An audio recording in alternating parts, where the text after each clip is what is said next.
Good afternoon and welcome to our Business Builder Speaker Series. My name is Doug Dean. I'm the owner and managing partner at Schaeferitz and Dean. We know you're busy and we appreciate you giving your time today to join us. Our Business Builder Speaker Series was an idea that came out of the COVID times when we couldn't get together in person. And we said, let's get together once a month for an hour and we'll bring a speaker on a topic that we think is important and valuable to the real estate agent community today. To make the most of your time, we encourage you to ask questions and participate using the chat box. Before I introduce this month's speaker, I'd like to give you a preview for next month. Our next month's business speaker is Liz Backman with Wildflower Social Media on setting social media goals that support marketing to your targeted audience. And that will be Wednesday, September 20th from 1 to 2 p.m. on Zoom. So go ahead and add that to your calendar. And at this point, I'd like to introduce Joshua Bellows from Pure Maintenance of Georgia, what real estate agents should know about mold and mold remediation. And at this point, I'll turn it over to Joshua. Joshua, thanks for being our guest and joining us today. And the floor is yours. Well, thank you. Pleasure to be here. I appreciate the opportunity and hope that everyone will be able to learn what I think every real estate agent should know about mold and mold remediation. All right, so why should real estate agents care about learning more about mold? Lose fewer deals, happier clients, and more money. I'm sure that if you've run into mold, it never starts with a very happy scenario when you hear that a mold was found in an inspection or you get a note from your customer or the buying agent and they say that mold was found and we're going to have to get that taken care of before a deal goes through. That kills a lot of deals. It often comes with a very high cost of repairing, and a lot of people get scared. There's a lot of information that's not known about mold, and so sometimes they're getting scared without a lot of knowledge. And so you being able to understand mold, being able to help your clients and navigate those scenarios with your selling or buying agents that you're working with, that will help you be able to save a lot of those deals and have a lot happier clients and keep more money in your business and grow your business. Joshua, let me jump in real quick. Yes. If I may. You touched on something earlier, and you said an inspection report indicates mold. Officially, I've had situations where people just say, I saw spots on the wall, so they must be mold. How it's officially, is it classified as mold? Is it an air quality test, a visual inspection? How do inspectors officially say this is mold? So and I will talk about that a little bit later, but I will I'll answer that quickly. So there are certified mold inspectors. A lot of the building inspectors and home inspectors are not certified in mold, but they are trained to be able to identify, and they'll call it microbial growth. They'll call it many different things when they write their reports, if they are not certified and if they do not provide that testing. But there are different testing methods that can be used, and sometimes, I mean, visibly, I'm a trained inspector. I can look at things and I can tell you that it is mold. A lot of times they will do a test to substantiate that, but it is not necessarily required right now, and we'll learn about why a little bit later as well. Thank you. So great question. And understanding mold, I am going to teach a little bit about the biology and what mold really is. We'll go over what it is it bad, how it affects us, and normal types of mold and levels. So, what is mold? There is always a fungus among us. Mold is a fungus. It is part of the fungi family. So you've got mushrooms are part of that group, and you've got a lot of different types of mold. But the types that we're usually talking about within homes are typically made of. It starts out as a spore. Think of it as a seed. These spores are very small. They're measured in microns. A lot of times 10 micron to 30 micron in size. So you cannot visibly see it unless you had a clump of them together, maybe 30 or 40 of them, even be able to see it floating through the air. And these spores or seeds, they will travel and they will land on a surface. They travel through the air and they're always in the air. If we had the ability to see mold spores, we would see them floating around all the time, and we wouldn't be able to see very far in front of us if we could see all of those microscopic things floating through the air. And they are are then landing on surfaces, and when they land somewhere, they need two things to survive. They can't just grow on their own. They need something to eat, which is organic. And there's a lot of organic materials outside and inside of homes, right? We have plant materials, we have um, trees and dead animals, dead insects. There are a lot of materials inside our homes and outside of our homes, including skin cells, hair, the building materials we use, the drywall, the wood. Those are all organic sources of things they could eat. But that alone is not enough for mold to just eat. It actually has to have moisture there as well. It can't, if it lands on a piece of wood, it will not be able to just eat it by itself. So it's not like us to where it uses the process of eating and then we can add water, in our diet. Mold actually needs that moisture in that area or in the air. And so if that spore lands somewhere, there's enough humidity in the air, or if it's a wet surface from a leak, those spores will then take that moisture and release an enzyme which dissolves a little microscopic piece of that material, be it wood or paper or fruit, and it absorbs it. And in that process, when it absorbs it, it will burp, and that's the smell you get. Or when you hear about mycotoxins, which is pretty common in the news right now, those mycotoxins are really just off-gassing when mold is basically burping in the eating process, and it releases some toxins. Um, After that, it will start to grow. That spore will start to grow a little tubular filament, and those are called hyphae. And they will grow, and if there's still water present, it can continue to extend, and more spores can grow into new sections, and they hook together, and that creates a mycelia. And so you never see the spores individually. You never see an individual hyphae, but you will see a mycelia, which is when we see and think of mold, when you see a colony or white, fuzzy, or green things on food when you take it out of your fridge or on a wall, that is, you're seeing mycelia. You're seeing a large grouping of things that are growing and sticking together. And so after that grows, it can create a pod which has spores in it. And that's how your replication cycle goes. That will open up. And if you think of a dandelion out in nature, it's amazing how quick and how efficiently they flow through the air, right? And they can land on all these surfaces, but they flow so freely through the air. Spores are so much more efficient. We think it's really amazing how far a dandelion seed can go.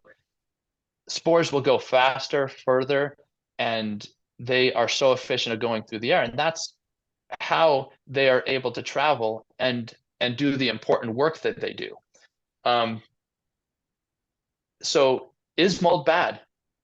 Absolutely not, but it can be. So it's essential for cleaning our environment. Mold breaks down all of the dead plants, dead materials, the leaves.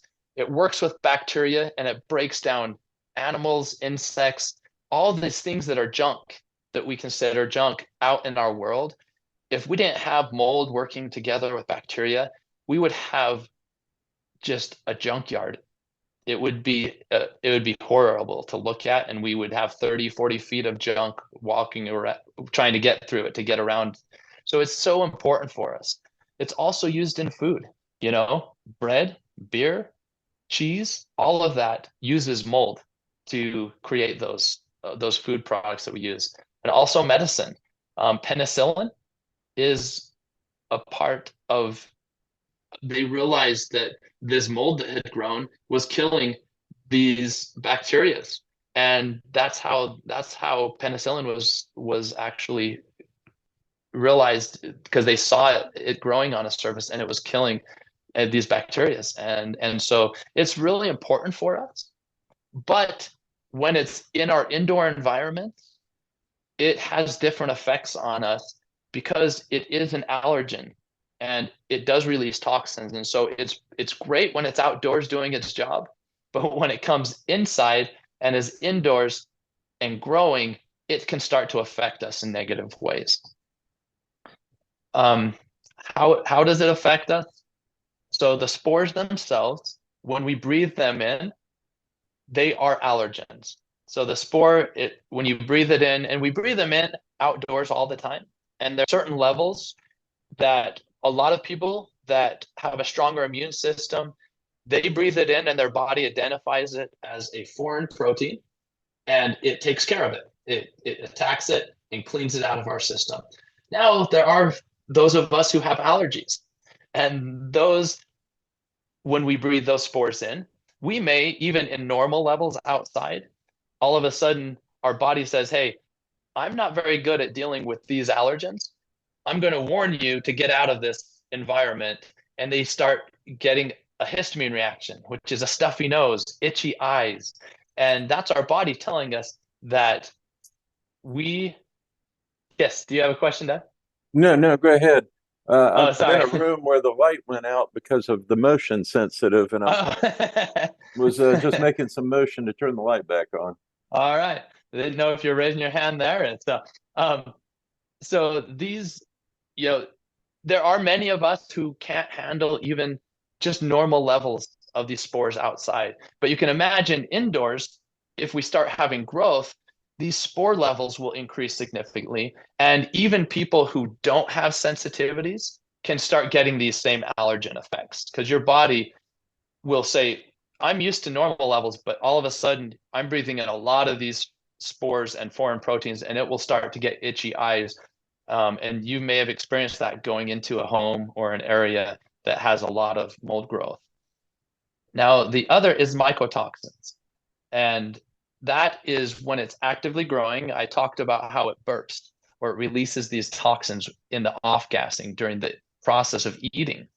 And those mycotoxins, there's not a lot of really good studies on exactly how and which ones affect us more than others, but they have a few that they figured out that are affecting us a lot, and they're not sure about how much the other molds are affecting us when they release their toxins. But it is known that black molds, which we'll talk about later, they release toxins that are pretty hard on our bodies, and they can lead to respiratory infections, and they are carcinogens as well. And so they can lead to some pretty damaging health effects.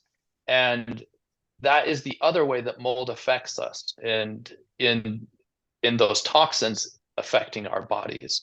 And when you're in an indoor environment, those toxins are a lot more frequently present with us if it's growing indoors than outdoors, because they are also in the outdoor environment. The other way that they affect us is indirectly, but it's damage to our homes and the contents in our homes. So as they grow, they do absorb a microscopic piece, but if you have a lot of growth for a long time, that does start to break down those materials. This picture in the bottom of this page here is some wood rot, and that's dry rot that is a mold, and it is just eating away and breaking down that wood there, and that could be a support beam in your home. In crawl spaces, I see a lot of it, or in basements or in attics where it has started to break down and the structural integrity is gone, and you'll have to have some major repairs at that point. So there are normal mold types and levels. I talked about earlier how we have mold around us at all times. And so every time we open a door, that mold is coming in with us. And every time we walk outside, it's going out of our home with us. And so the airflow moves with us. And there are some that are very common. Every state has their own common types and common levels. There are three that are common in almost every place you go in the world. And almost every air quality test or mold test that you get, referring to the question earlier, you will see mold because it's expected. So you're never expecting zero mold. You're expecting to have safe levels. And that's one thing that's not very well understood by a lot of people is when you take a test, you expect to see mold. It's just what types are they and how much is there. So basidiospores is one of the most common ones, especially in Georgia, because basidiospores breaks down the trees and the leaves. So you can imagine at different times of the year, you're going to have a lot of basidiospores doing a lot of work for us. And if you've seen in a crawl space, that picture there, those little, you see the brown dots and groupings, or sometimes you'll see them on the bottom of a stud in a basement or a crawl space, and they look like little stalactites, brown stalactites hanging down. Those are basidiospores, and they are typically in the air, outside or inside of a home, between 290 and 1,000 spores per cubic meter. And that's how they measure mold, by how much average spores are in the air at any time. And then there's Penicillium aspergillus, which is one of the smallest types of mold spores and also one of the easiest to grow. This is the one that when you pull food out of the fridge, that white fuzzy or the greenish fuzzy, that's going to be Penicillium aspergillus. And it's two different types of mold, but they're so similar in size and the way they grow that they clump them together because they're even hard to identify individually under a microscope. And they are many colors, often the white fuzzy or the greenish or blue, sometimes yellowish orange. Those are all in that family. And those, you can see that picture, those little round circles of the white and the bluish, and that's Penicillium aspergillus. And this is one of the most common ones that I find because it only needs humidity above 60% for a few days to start growing. So 3 days of your HVAC system not working can have colonies start appearing on surfaces, on walls, on drywall, and inside of ducts. But this is a very common mold and one of the first ones that starts growing in almost any environment. The other one that is common that you're going to run into in real estate is Cladosporium. It's a very common outdoor mold as well. It does a lot with plants. It breaks down a lot of plant materials. But if you've ever seen that gray circles or gray things around or on the HVAC registers, the air vents in a home, that's going to be Cladosporium. And so sometimes you'll see them all over it. Sometimes it will be small, just like this picture that I have here, where it's just a little bit of the gray and blackish material just around the edges of the HVAC. So Cladosporium grows really well in environments because it is really good at growing with just like skin cells or hair, and it's not growing on the metal because metal is not a good food source for it. It's actually eating and growing on the stuff that sticks to that area or by that area. And so it's the most common thing that I find in HVAC systems. And it can be caused by a backed up drain line that's not draining properly, or not enough freon in the system, or a blockage where they had the vents closed or the air return covered. So this is a very common thing that I find in homes and real estate related transactions as well. And it's one you'll run into. And it's commonly in the air. Penicillium and Cladosporium are both on average, between 130 to 640 parts per cubic meter in the air. And so when you get a test report back from a company, you'll usually see these three, and they'll usually be in between those levels if it's a normal test. And that's not going to be abnormal at all. But when you start seeing it, as in these pictures, those levels would be probably around 2,000 to 20,000 per cubic meter in these pictures. So that's what you would see in your test. Instead of those normal ranges that I have that are left, you would see 4, 5, 10 times of those normal levels come back. So there are these molds also that are called, often in the news, you'll hear black mold and people freak out about it. Black mold is it's not really the name of a mold. It's just been given that nickname because there are some molds that are black in color that when they grow, they release these mycotoxins that are a lot harder on our bodies. And so it's often Stachybotrys is the most common one, and Chaetomium. And they're often misunderstood and misnamed, right? They say, oh, I have black mold. Well, you saw in the picture before that Cladosporium looked pretty black, didn't it? Because there are many molds that are black in color, and many of them are not these toxic marker molds. They're common ones. It doesn't mean that you shouldn't take care of them, but it's not the black mold that they talk about in the news often.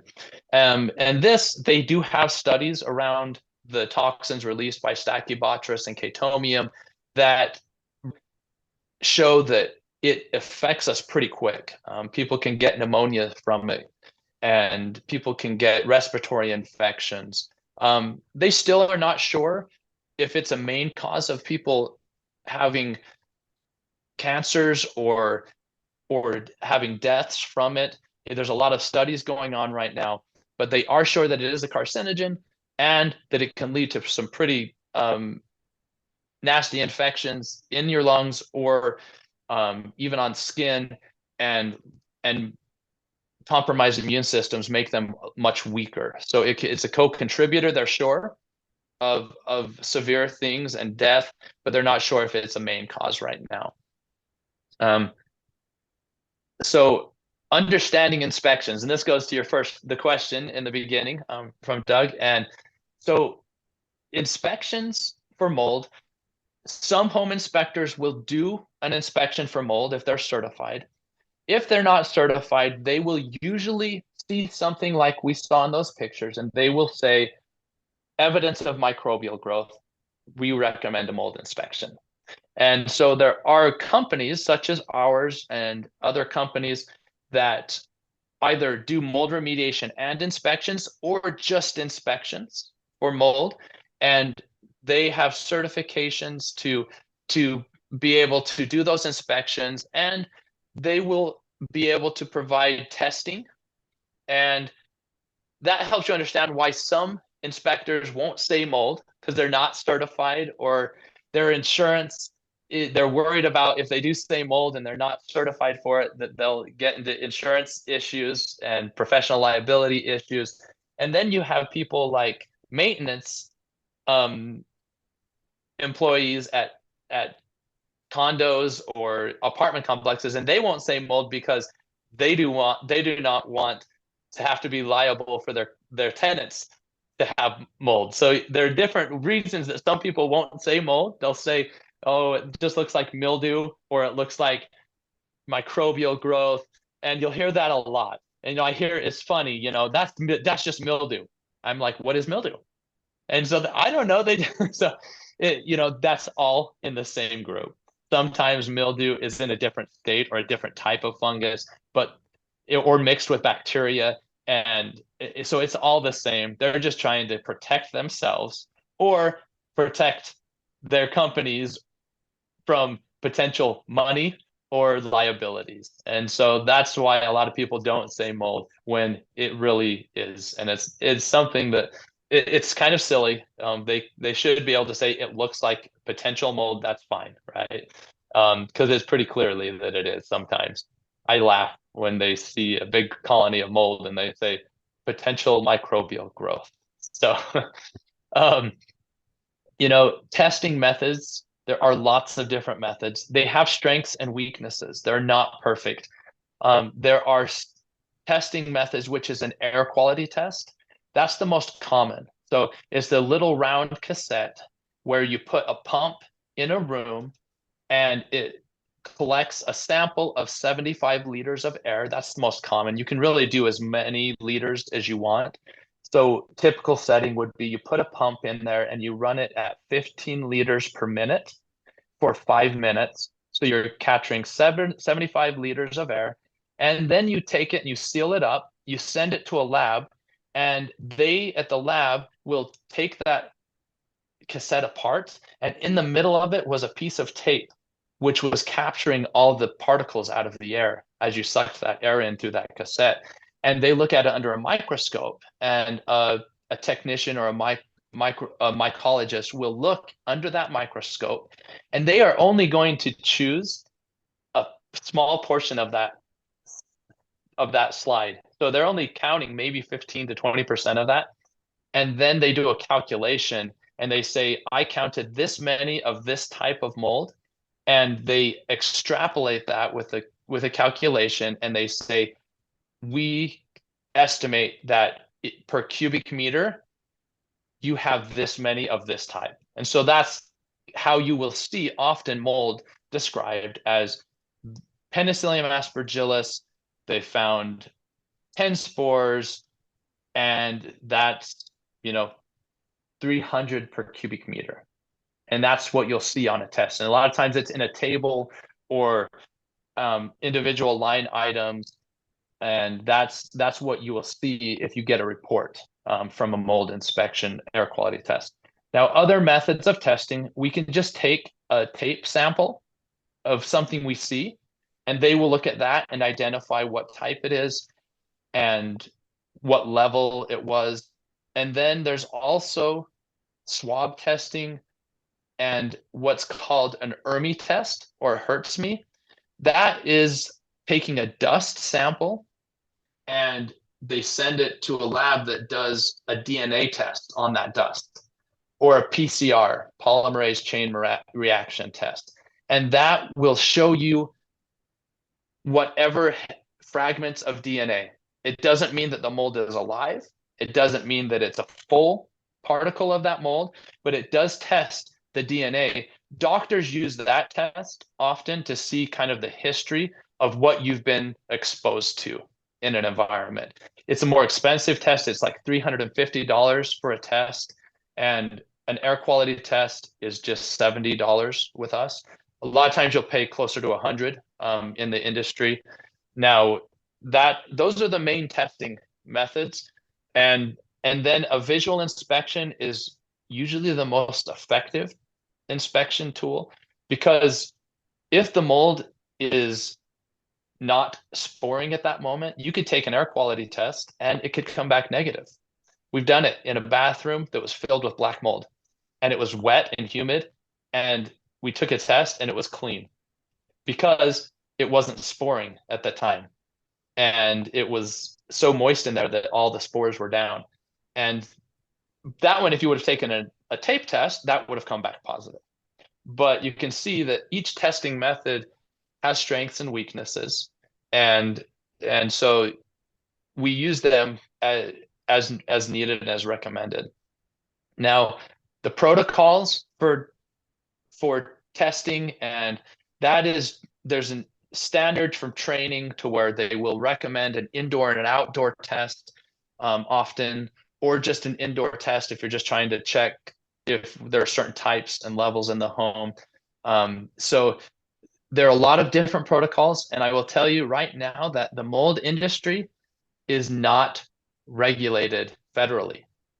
It is not even regulated consistently in states at all.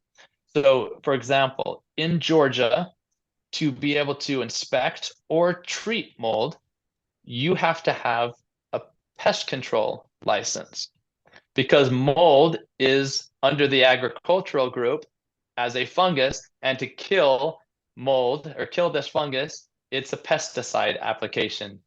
Where in other states, there's a step like New York, Florida, Texas, they have their own separate mold section, mold licensing, and different regulations. So there is no consistent regulatory body in anywhere, and each state is a little different too. And so Georgia, you want to at least make sure that they have their pest control applicator's license if they're going to take care of the mold and inspect that.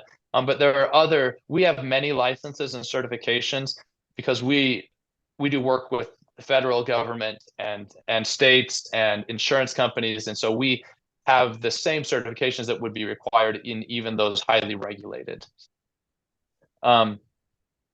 So understanding mold remediation is also important for a realtor. A brief history. First mold remediation recorded that we is in Leviticus in the Bible. It talks about going in and seeing the mold, and it hasn't changed much. The traditional mold remediation has not changed much since that initial biblical description of it. If they went in and they saw it, they would clean it off, close it up, come back in, and if it's growing again, they would tear it down and say, it's too hard. It's too hard to kill this mold. Just tear the house down and get rid of it. It's pretty funny.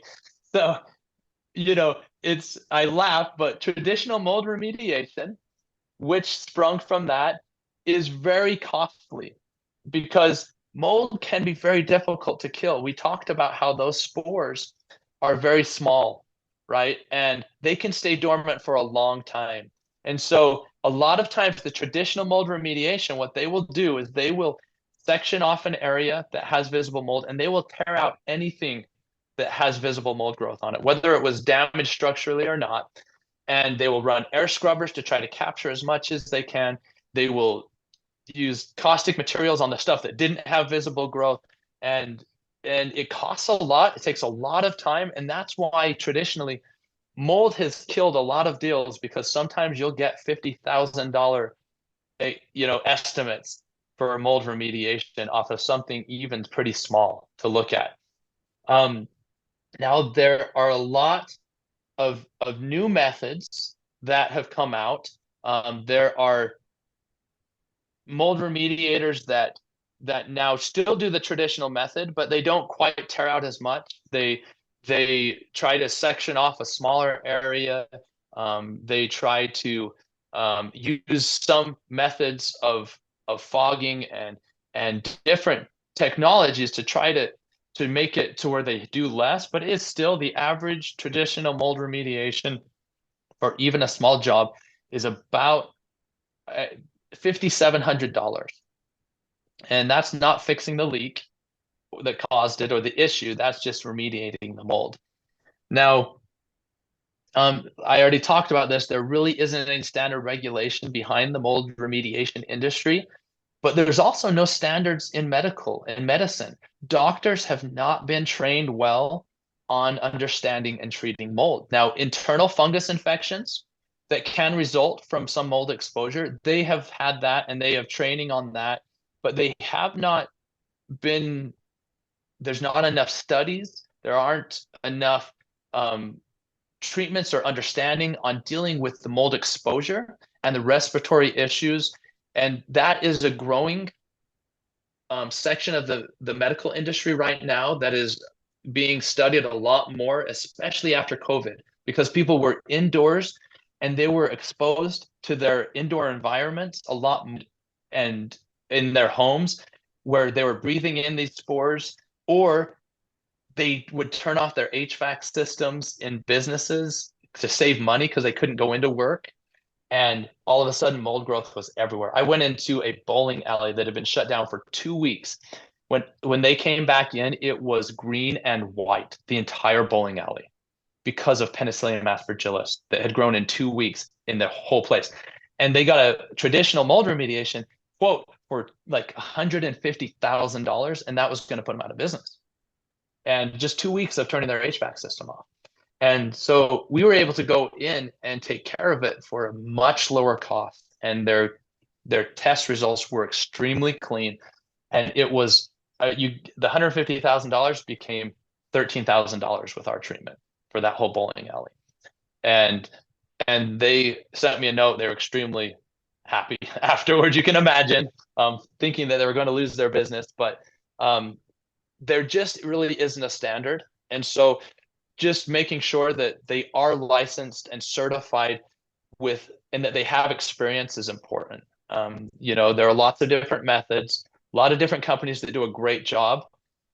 Just make sure that mold can come back if you don't do it right, because if you don't kill all of the spores, or if you're doing the traditional method, if you don't remove all of those spores, the minute moisture comes back in the form of even high humidity, that will just start growing. And so that's, the important constants in mold remediation is you have to really find the source. You have to solve that source, whether it was a faulty HVAC system or a leak in plumbing or a roof leak or water coming in through the foundation.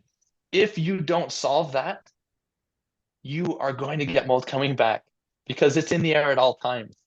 And so if you don't solve the source, if you just go and clean it off, paint over something, it's just going to come back and you're going to have a really unhappy buyer, or a really unhealthy environment for them in the future. So you solve the source of the moisture first, or identify it, and then you dry it. Because if you paint over or treat something that's wet, that will protect spores. And once that dries out, those spores can start to grow as well.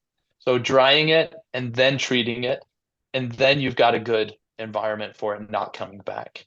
So that is consistent with any good mold remediation, no matter what method they're using to kill it or getting rid of it. If they don't address the source and find the source and dry it before they treat it, you're just going to get mold coming back.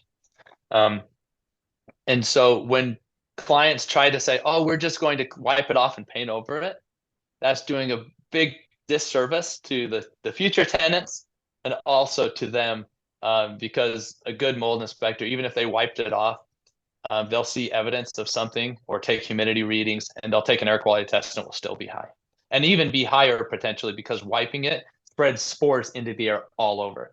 Mold has one protection mechanism built into it.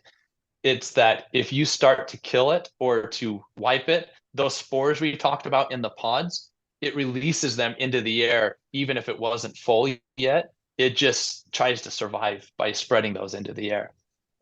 So there are new technologies right now. Ours is a technology that was created 16 years ago in the medical treatment of sterilizing hospital operating rooms, and just got into mold just within the past 15 years for this technology. There are other technologies that are ozone, which creates it takes and puts ozone into the home or into an environment, and it kills all organisms. So ozone at high levels will break down all good organisms and bad organisms. And it's one tool that is used in the industry. You have to be careful with how long you do it, because it can harm a lot of materials. They take things out of the home a lot of times that they don't want damaged, and it can harm people if you go in too early as well, because if you breathe that stuff, it's hard on your body and it can break down things in your body as well. There are technologies with dry ice where they use that to freeze and to kill things because most mold can't survive below certain temperatures. But that does introduce water. So you have to, there's side effects and things about everything. Our technology that we use is a dry vapor that's based on vinegar and hydrogen peroxide. And we fill the entire home with this, including the duct system, and it penetrates carpet, padding, and it kills everything where it is. And then it can be removed after it's dead, the visible and the dead colonies.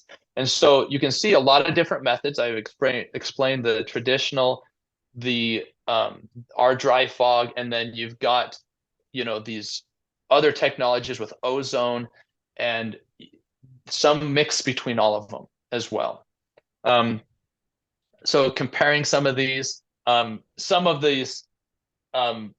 can see it's hard work. You can imagine the demolition, the traditional method, because you have to remove a lot. There's a lot of time there. It can be costly. It can cause the mold to spread if they don't do a good job. But if they do a good job of containing it and capturing it with air scrubbers, I've seen companies do a great job with that. But there's extensive destruction to be thorough at it. And the building has to be vacated for extended periods of time. Scrubbing it, I talked about, if you just wipe it, it spreads mold spores. Sometimes it can do more harm than good, depending on what you're using. It could leave more water and it can just grow back. Bleach is one of the worst because it will kill some of it. It will bleach the rest of it and provide food for it to grow back undetected. So bleach is a really bad method. If it's a non-porous surface and you pour bleach on and you leave it there for, I think, 10 minutes, it will kill almost all of that. But it has to be in aqueous form for 10 minutes. And that is not the case with most people cleaning with bleach. So ozone, I talked with you about that. You do have to cover or move a lot of things to protect it. It can be toxic. Our dry fogging that we use, it doesn't require any demolition, and it goes and it treats everything. It does leave, there's some negatives that we have to get around. It does leave the visible stuff there and staining to where you have to wipe things down or paint over staining so that it doesn't scare people anymore. But it does prevent you from having to tear everything out, and it does treat everything. So instead of just that area where they section off in a home with traditional, we treat the entire home and kill spores throughout the entire home. And then the spores will come back in once you open doors, but they won't have the ability to grow as long as you solve the source of the moisture. So the process that realtors would go through, you can call us or call an inspector once you receive notice that there was mold, or I think the smarter way to do it is if you've got a listing, have a qualified mold guy come out and inspect it. We do free inspections that are visible. The air quality tests do cost, but we'll come out and do a free visual inspection and see. Some people don't want that because they're like, I don't want it. If it's not going to be found, I don't want it to be found. So they'll just hope that it gets by an inspector. I hate that method, but I see it a lot. But call and get an inspection. If their mold is found, we'll give an estimate, or the company will give you an estimate, or some companies that just do inspections will write a protocol and they'll have you go to somebody who does inspections. Who does remediation and get that. Then you can schedule your treatment. Some services, our service only takes half of a day to treat an entire home. And so they have to be out of the home for a period of 4 to 6 hours, and they can come right back in afterwards without any residue. And then there's a post-test, which is an air quality test, which is common in the industry. They take a test just to show that the levels after the treatment were within normal ranges. So again, we don't expect it to be zero, right? But we expect it to be low or at normal averages. And so with our process, our company, I'll show you some. We are licensed and insured. These are things you can ask the companies that you work with. We use EPA approved products that are approved for killing mold. Um, Ours is one of two products on what they call the green dot list, which is a natural non-toxic product. It's based on vinegar and hydrogen peroxide. But when you put those together, our background again is in the medical industry, sterilizing operating rooms. The process and the technology we use, it's not toxic, but it kills all mold, bacteria, and viruses within like 2 minutes, including polio, anthrax, everything. So it's it can be safe for furniture. It's done in a dry vapor, so it doesn't make things wet, and have a warranty. So whether you use us or go with somebody else, make sure they back up their process, right, for mold remediation. Make sure that they will warranty it. Make sure that they're using a technology that has been studied, that will be safe, and that it will take care of the problem, um, and that they have the licensing and training, even though it's not required in Georgia necessarily. And there are IICRC is one of the main certification bodies. We are IICRC. Micro is another, and you've got Normie, which is the most stringent. It's the one that New York and Florida and Texas are. They had them build their protocols, and we work with Normie as well. They recommend us in our system. So those are some groups that you can get to know the names, and when you're talking with different remediation companies, making sure that they are trained, also that they have the right licenses. It protects you and make sure that it's a good process that's being done. So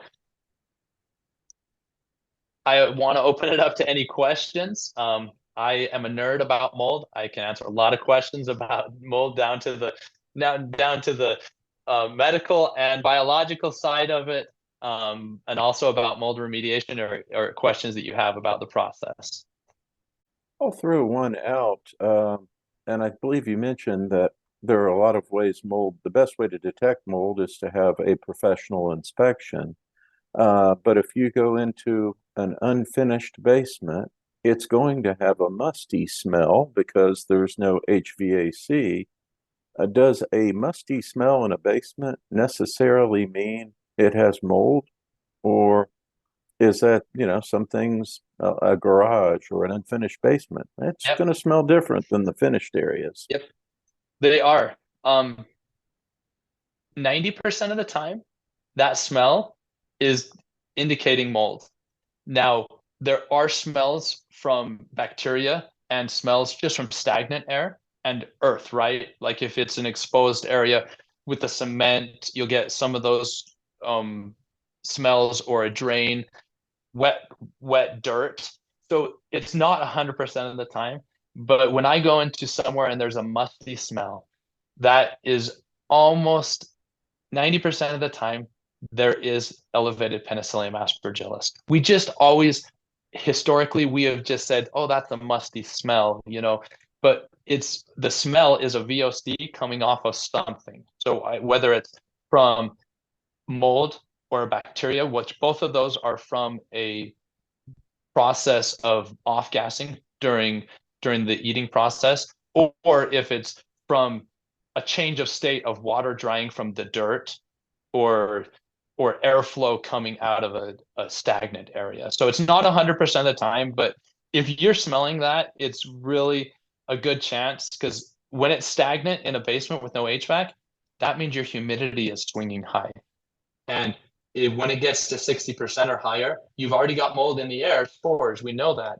And that's why it can grow. And when it grows, it does release that smell. Most of the old people smells that we talk about are often bacteria and mold growth that is in their homes from just over the years, stagnant air or areas that didn't get used as much.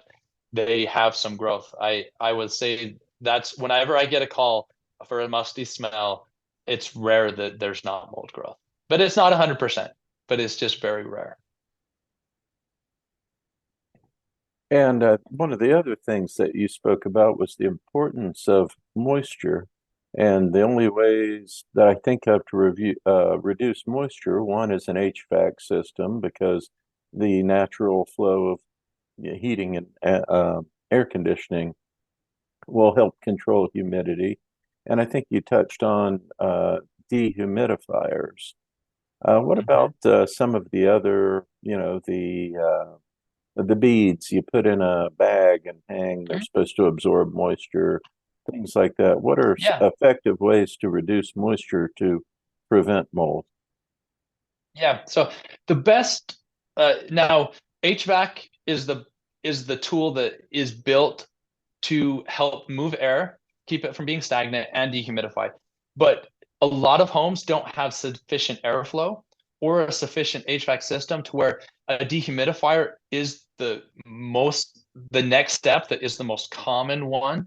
Now, those beads, the bags, the little buckets that have, the pearls that collect moisture, those are effective. But the thing is, they will once they fill up, they're filled, right? And so they stop removing moisture from the air. So you have to continually cycle through those and add new ones, and they help. But if there's a lot of moisture, they're not going to be able to reduce it significantly enough to stop the mold growth. Now, in closets, sometimes they're sufficient to help with the humidity if there's not great, without leaving the closet doors open, and there's no vent in there. That will help collect that. But dehumidifiers are especially anywhere in the South with a lot of humidity, even basements with an HVAC system, sometimes they just need a dehumidifier. And so that will help you control the humidity levels and make it more pleasant, right? When it's hot outside, if it's hot in your home and humid, you have to run your AC more. But if it was 75 degrees and your humidity in your home was 40% or 45%, it is so much more pleasant and you don't feel hot in there like you do when there's humidity. And so, there are a lot of also positive effects by keeping your humidity controlled. But yes, that humidity is essential, and those are good tools. But the most effective is typically going to be a dehumidifier. You can get the cheaper ones for like $300 from Home Depot, or you can get one that goes into your HVAC system. Those ones cost about $2,000 per system. So, however many systems they have, but they do a better job because they are capturing the air that's wet from all the rooms at the same time and drying it and then pushing the dry air into all of the rooms at the same time. So it's much faster than one of the standalone ones that you put into one area. Mhm. Um, Now, the other way of stopping moisture, making sure the roof leaks are fixed, right? Making sure that your dirt, the landscaping around your foundation is sloping the right way. Because when they build homes, it already is built with a slope away from the foundation. And over the years in Georgia, we have so much rain that it just erodes it. And so 10, 15 years down the road, if you build the dirt back up around your foundation, you can stop 60% of what I see coming into foundations and extending your downspouts. Those are simple ways to reduce moisture in basements or crawl spaces that are just almost free, right? They're very, very cheap and they save a lot of future issues.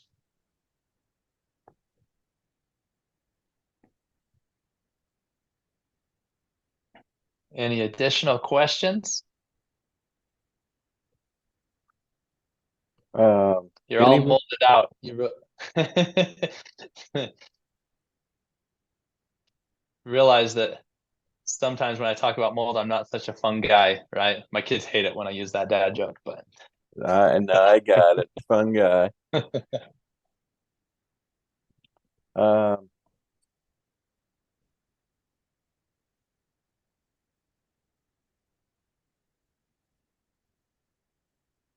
but just the presence of mold, just to recap a few things, mold is a naturally occurring substance that's present in the air wherever you go. It right. only becomes a problem when you're in an enclosed environment where the moisture content is above 60% humidity or damp surface Or with yep, organic material. Um, yep. And it was interesting when you mentioned the air conditioning register that it's actually not the organic material is not the metal in the vent. It's whatever has clung to the metal over the years. Pet hair, skin cells, things like that form the organic Yeah, material that causes that black line on the vents. yeah. And the minute it's visible, it's you can, and we talked about how small it is. You know that there's a good amount of growth indoors. It's just it takes a lot. The head of a pin has about 100,000 on it to be visible on the head of a pin. So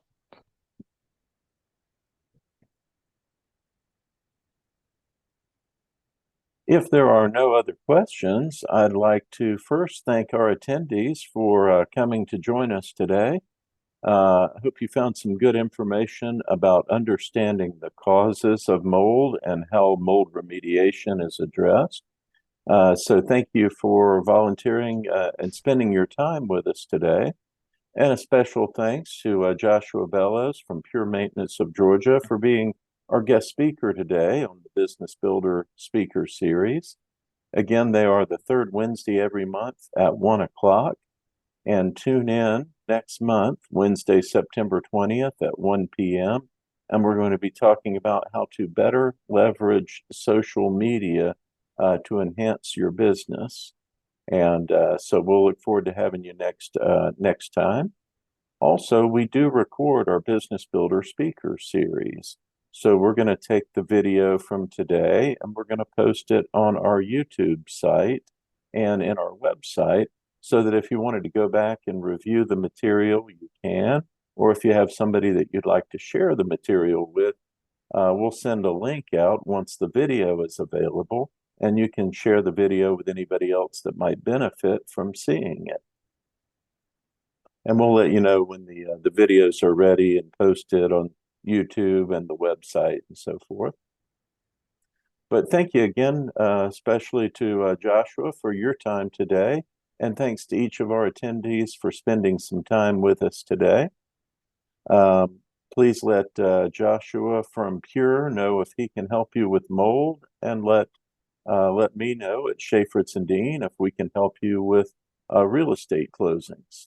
Thanks for your time today and all the best to you in your real estate closings.